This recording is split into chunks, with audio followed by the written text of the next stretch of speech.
Welcome to That's No Class. I'm Brian Baruman. And I'm Morgan Darian. Welcome back to the home of class, where we talk about the most interesting and funny things happening in the news and in our lives, try to figure out how to live classy, and call out no-class moves. This week in news, Brian covers car thefts. I reveal the secrets of millionairedom.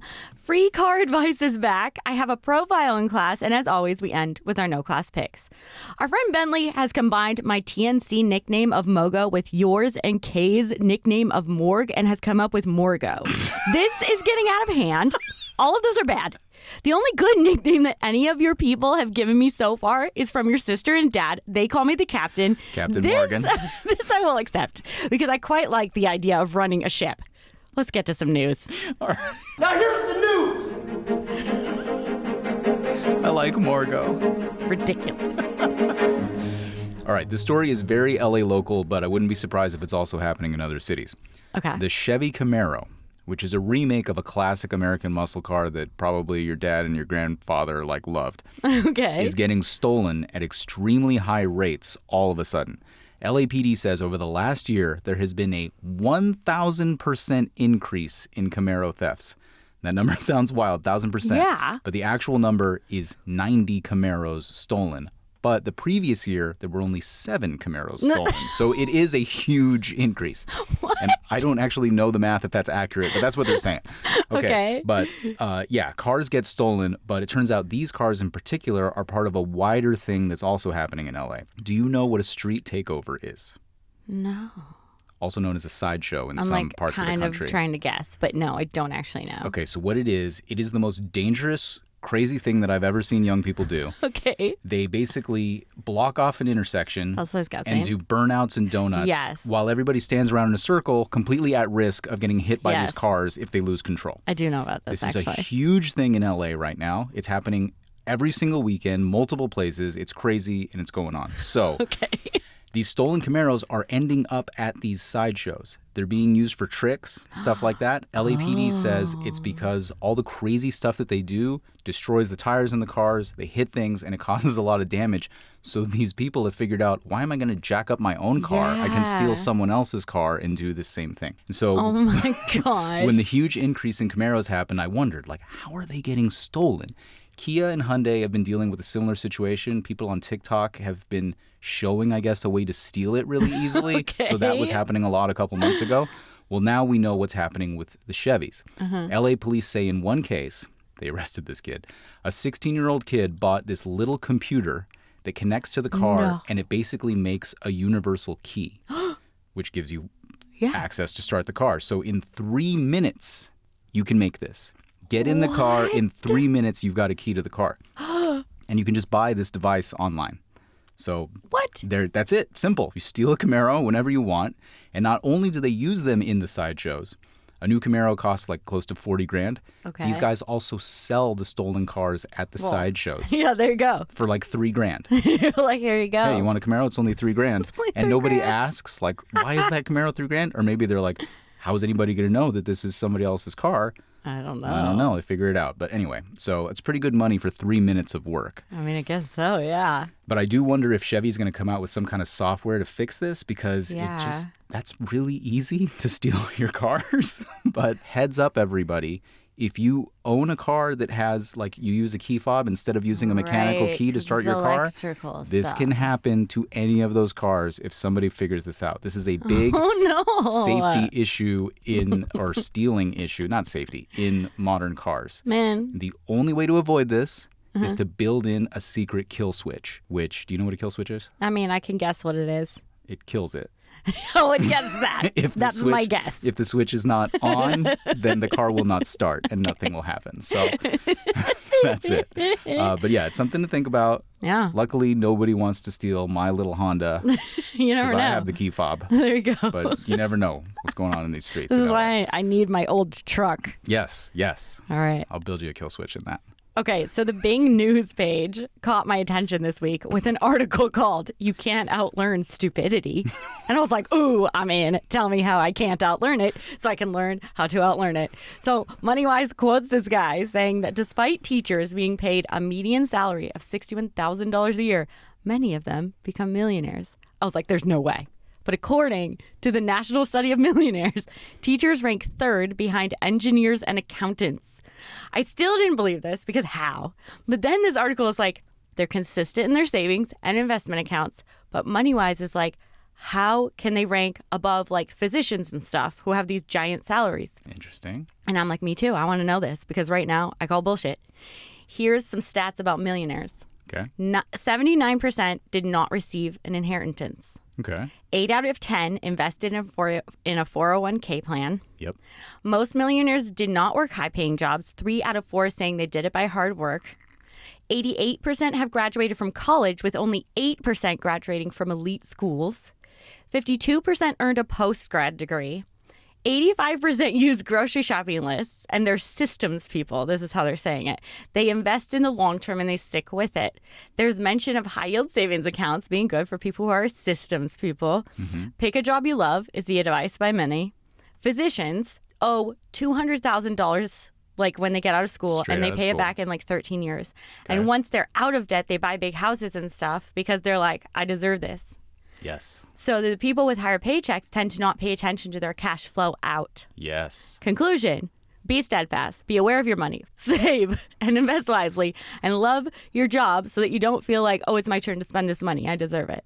This is very, very interesting. That's to what me. I said. I mean, millionaire meaning that, like, Yeah. they have millions. They have it can even be 1 million. Yeah, it could be a couple million, but it's in your like savings. Which you have, which I read every single day about how Yeah. $1 million for your retirement is kind of your goal for most Right. people who are like middle class. But a lot of people don't have that. They don't.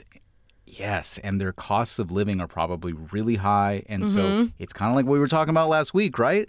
Like, Yeah. do you actually have money? Are you don't know. managing your money correctly? Who cares how much you're making? What's your actual long term? This Yeah. is very Isn't interesting. that cool? Teachers, I huh? thought you would like that. Does their pension It have didn't something to do mention with that. that? It didn't mention it. Maybe they but I just was save. wondering about that. Yeah, Maybe but they they just said save it's it. like all about their savings usually and their investments. And Very stuff. interesting. I know. I liked it. I right? like that a lot. Yeah. Shout out to the teachers. Yeah, I'm like still a tiny sus on this like study, but it gives me hope. So I'm not going to look into it too far. Yeah. We don't need It's to not make like- a ton of money. I can do this. You can.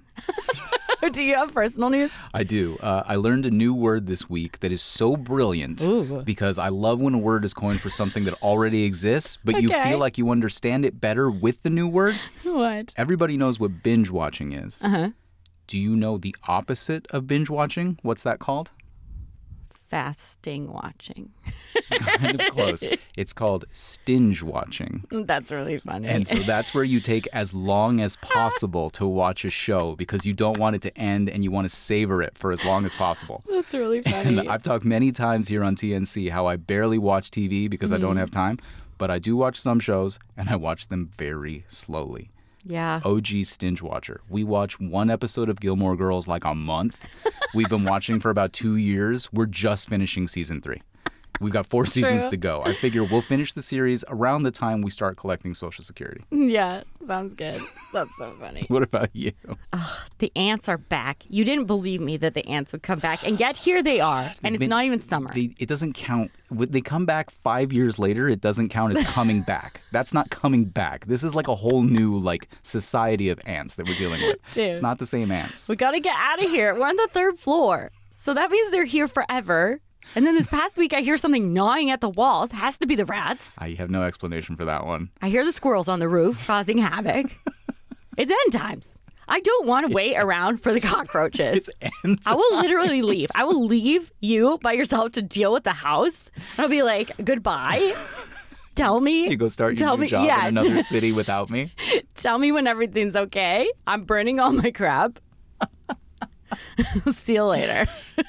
There was actually an ant just crawling up the wall. Our cameras aren't good enough to show No. you the resolution, but as you were talking, there was one ant crawling just- up the wall. Having a little adventure just in one our ant. studio. He's just chilling. He's just hanging with us. He likes the show. It's a listener. That's another listener. We should be happy about another listener. Okay, when we come back, how serious should you take an oil leak? I'm going to give you guys some tips next and who not to tip when your car breaks down. And then Morgan's going to tell us about the last classy place on the internet. Thanks so much for being here. We love having you. We'll be right back.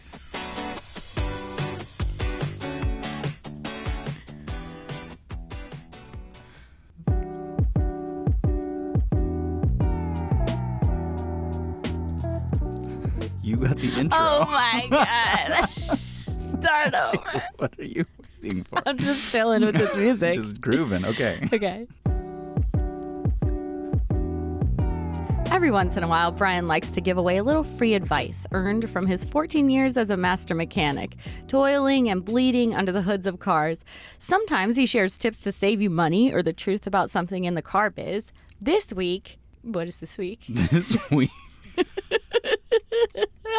I forgot to ask you. You didn't ask me. This week is about oil or something. There you go. And for our segment, we created what we call free car advice. Thanks for that intro. How's the oil going? All right. So what do you want to tell us? So this week, a guy from my work comes up to me to get some advice about something on his car. You've already given it away. It's oil. And I think it's something that a lot of people deal with, so it might help you all. Okay. He told me he went and got an oil change at a dealership, and they said, hey, we noticed you have an oil leak coming from the front of your car. So they didn't say it was an oil leak. They said it was a fluid leak. He said, do you want us to take a look at it and tell you what it is? But it's not free. It's around $200, but you'll know exactly what the problem is. He said no, because he isn't getting any warning lights on his dash and the oil light level isn't coming on. So he just figures he's safe to drive it home and then ask me about it. Okay. So the question is, did he do the right thing? Was his reasoning sound? And I would say yes and no. Okay. Because leaks aren't good, and figuring out the fluid is most important. Spoiled it. I figured out it was oil, but this doesn't matter. Sure. It applies to anything. Okay. And this is where the difference between independent shops and dealerships is a big deal. Dealerships need to be making money on every minute that your car is in there for their overhead. Independents don't. So dealerships will charge you for diagnosis and then charge you again for the cost of the repair. Right. Independent shops have a little more leeway. So oftentimes they'll say, okay, we'll charge you to figure out what's wrong, but once we know it, if you want to fix it, we'll apply that money that you spent on the diagnosis to the repair. Oh, that's nice. So they really only charge you once rather than twice. So you can definitely save some money there. On the other hand, the downside with independents is when it comes to parts, they will almost always have to order parts, meaning that you'll be without your car waiting for them to get the parts for probably a couple days. Dealerships don't really have this problem. In a lot of cases, they have all the parts. And here's the secret. Independent shops buy their parts from dealerships. So dealerships can probably diagnose and fix your car all in a single day. So you won't be without your car for several days. So it really just becomes a pros and cons list. Dealers can have a higher price, but they are convenient and fast. Independents can be cheaper, but they can take longer, and you might incur costs like rental cars, Ubers, that kind of stuff while you wait for your car. So my coworker, after being given this explanation, he chose the independent shop. He said he was without his car for 3 days, like I predicted, but it was cheaper. He was very happy about it. So I tell you guys all this to say that it's totally up to you. There's no wrong way to handle it, but these are kind of the options, what you're looking at with, it can kind of almost be any repair. Yeah. But this one happened to be an oil leak, so that's how you can take care of it. Wait, so like, what can be leaking out of your car and you're okay? Oddly enough, I say oil. Really? Oil is the least risky because you can top it off the easiest. Oh. As long as you can always check oil level and, just keep adding oil. As long as someone doesn't flick a cigarette under your car? It doesn't really burn like that. Really? Yeah, that's kind of movie stuff. Man, I see that all the time in the movies. Gas isn't even that easy to light. Really? Yeah, you have to be in a specific zone of the vapor. Like if you put a cigarette, don't try this for the love of God. Don't try this. But if you put a cigarette or some flame source directly into gasoline, it'll just go out. Oh, because it only smothers it. Only the vapors light. Got it. So it's a weird kind of thing like that. Remember when the gas station next to us was half burned? Yeah. I wish I saw it. It does. It does happen. But coolant, I think, is the most dangerous thing to leak. Oh. Because your car can overheat. If you run out of coolant, that's bad. Okay. If you run out of oil, that's bad too. But you can kind of monitor oil a little bit easier. Is there water somewhere? Yeah. In your car? Coolant is water. Okay, got it. In essence. You should have coolant in it, but sometimes you can put water in it. So it's bad if it's water. I always thought it would Coming be out? bad, worse. Yeah, if water was leaking. Well, there is water also from your air conditioner. Oh. Your air conditioner generates a ton of water that pours out. Everybody who sees liquid under the car, it's pretty much always water from your air conditioner. Oh, okay. So that's the best one. That doesn't count as a leak. That's normal. Oh, okay. That's just dripping. Yes, that's just a drip. You're Okay, talking got about it. leaks. I understand now. Okay, then I got one more small thing here for my friends out there whose cars completely break down and they need to get their cars towed. Okay. Despite what everyone else seems to be telling you, you don't need to tip your tow truck driver. Oh my gosh, what? You didn't know this? Actually, I kind of questioned it one time. I didn't even know that this was a thing. 14 years in the car business, I've never heard this. Not Really? once. Yeah. My other coworkers asking me how much they should tip, and I said nothing.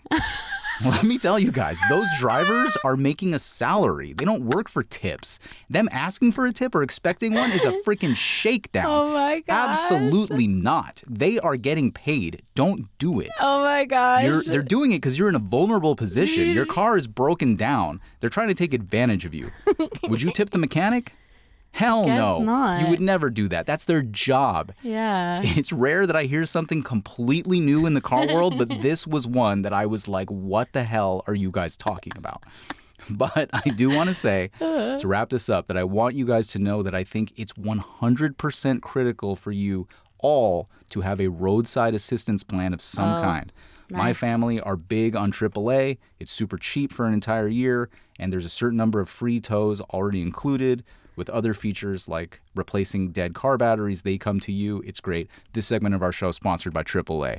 Wait, guess. but we have State Farm, so I think that has roadside assistance already. Well, that's what I was going to say, is that You have double roadside assistance. I'm like filthy with roadside.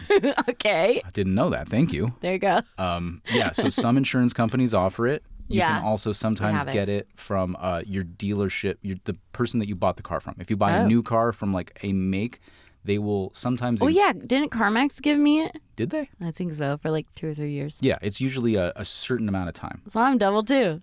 There you go. Good, I'm glad. Call them all at the same time. See Yeah. who comes there first. Yeah, but it's very important to have one because Okay. you don't want to get stuck on the side of the road having to pay full price for the tow. That's what it is that tow trucks, I think, are like, it's something crazy, like $100 a mile or something like that. Oh my gosh. Like, it can be a lot.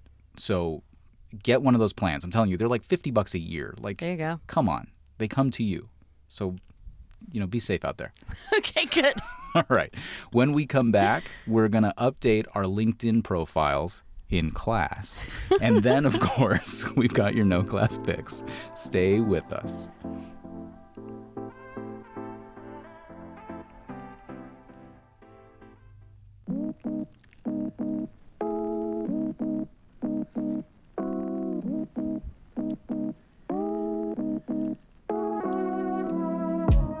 Welcome back. Sometimes we come across something or someone that is so good, so golden in the ways of classery that we gotta honor them. Morgan brings us one such entity in this week's profile in class. The internet is not safe anymore. I'm attacked by scam articles about open pus warts or toe fungus sporting pictures that truly terrify and scar me for life.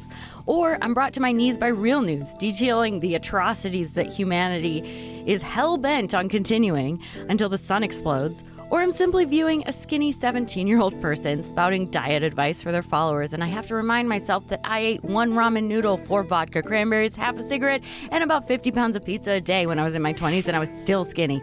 Or I'm merely wasting my hours on cat videos and come across a comment war that spreads negativity and insanity. The internet drags you into the bowels of humanity, no matter if you curate your Instagram or not. And I was fed up. I wanted to move to the woods. I wanted to grow onions and paint the night sky and own 2 attack dogs and a rifle and live on Chili. And then I met LinkedIn. Pure, kind, professional, polite LinkedIn. The final and sole civilized corner of the internet. The only remaining place where people use punctuation and capitalization. I didn't know that young people knew how to capitalize until I found LinkedIn.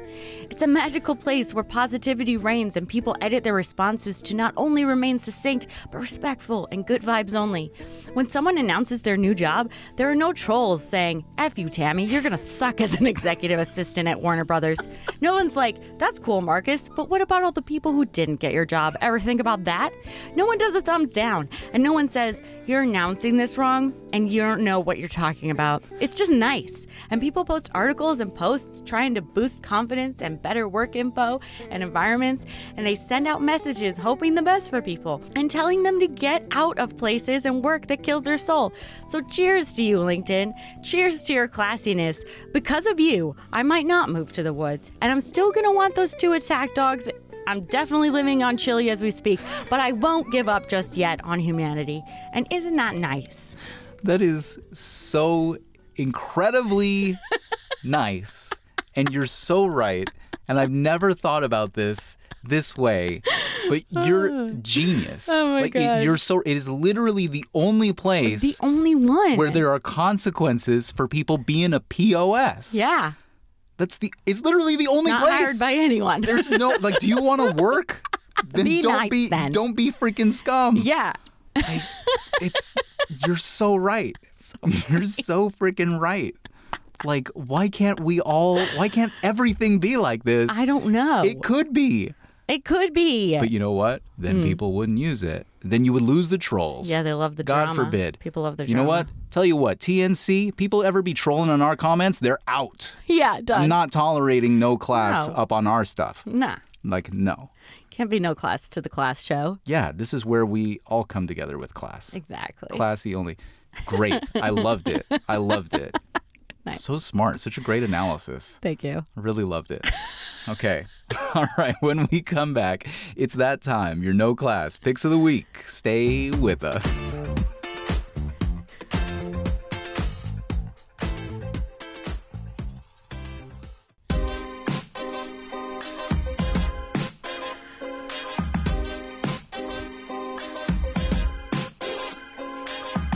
It's time to wind down the show here, bring it to a close the only proper way with our No Class Picks of the Week. You're just a jealous, No class. lazy bum.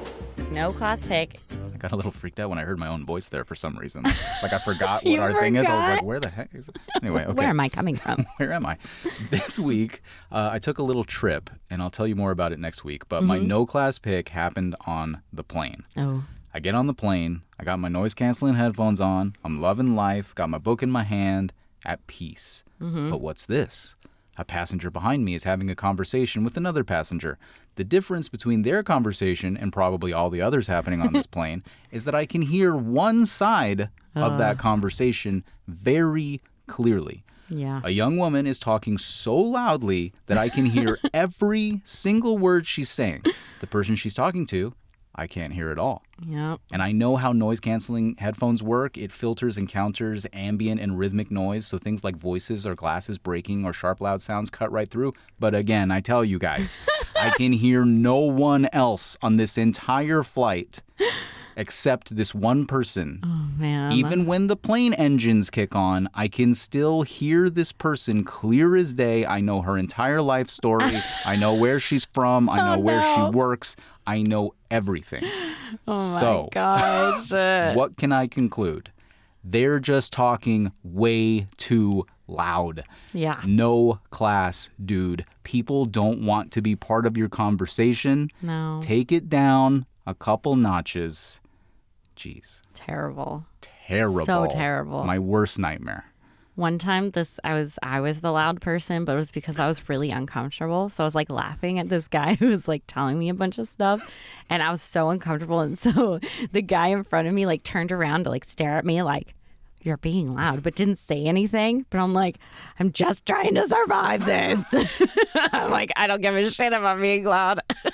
Get me out of this plane. What I do is I lower my own voice below even normal. Yeah. To try to like, hey, maybe we should Same. be here. Meet me here. But loud people don't get that. They don't never hear get that at all. No. They don't even know that's a thing. Yeah, they're like, I'll be louder now. It's so uncomfortable. Really bad. Awesome. Okay, what about you? Okay, I was struggling to remember a no class pick this week, so I looked in my notes on my phone because sometimes I write reminders for myself. Yes. And there wasn't anything in there except a quote, and I have no idea where it came from. So here's the quote. This was perfect despite the gas. I don't know why I wrote this down, is not particularly worthy of note because every other week I eat something that wrecks me. I'm finally honing in on the foods that don't war with my small intestine.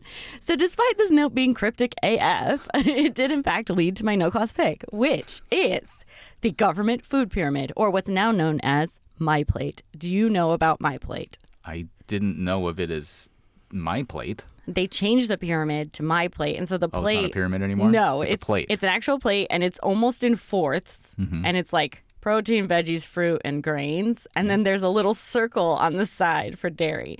Okay. Okay, so the site is like, Americans are way under eating dairy products. And I'm like, man, leave us alone. No one should be eating dairy, and we all know it. We're just in denial because it's tasty and we like pizza and cheese plates. Show me a person that doesn't double their mucus after eating cheese, and I'll give you $300. And in my case, I'm guessing after I ate some cheese and some wine, I said this was perfect despite the gas. But it's never actually perfect because gas ruins a lot of things. Sometimes we don't because we're too gassy, and that's not cool. Yeah. That's not a way to live, man. So no class, government, My Plate dairy requirement. Shut up. We're not going to eat your dirty dairy, so forget it. Yeah, you're spoiling a lot of romantic evenings. Yes, you are. It's not cool, and it's painful. That's it. Well said. All right, guys, that's our show. Thanks so much for being here and hanging with us. Like and or subscribe on whatever platform you're listening on. We're on all the apps. Episodes also on YouTube. We appreciate you guys so much. Reach out to us everywhere. Instagram @That's No Class. You can also send us an email or a voicemail. That's noclass@gmail.com. And just a note on that. You guys don't need to only communicate with us to like kiss our ass. That's not what we're looking for. If you have like something interesting that you saw somewhere, or you have an idea about a topic for us to talk, whatever you want to freaking say, we're there for it, man. So email, call 877-7-NO-CLASS, or as Morgan likes to say, 877-766-2527. Call us up. We love having your stories on the show. Stay classy. Stay classy and have a great week.